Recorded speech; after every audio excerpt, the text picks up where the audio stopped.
नमस्कार, मैं धनंजय यादव और आप देख रहे हैं मेरा official channel Dhananjay Yadav official. और आज बताने वाले हैं प्रमोद प्रेम यादव जी का ये गाना रिलीज़ हुआ था याद।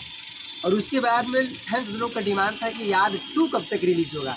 तो फाइनली वो गाना आज रिलीज़ हो गया है ग्लोबल म्यूजिक जंक्शन से, जो कि बहुत ही प्यारा गाना है। जैसे कि कल मैंने बात किया था इस गाने को लेकर, लेकिन रह गया वीडियो की। वीडियो क्वालिटी गजब है।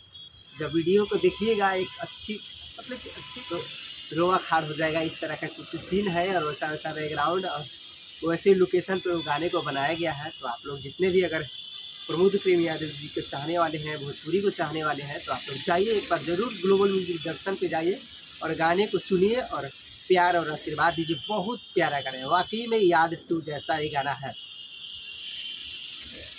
तो जाइए सुनिए और डिस्क्रिप्शन में लिंक भी मिल जाएगा, वहाँ से भी आप लोग गाने को सुन सकते हैं और शेयर कर सकते हैं।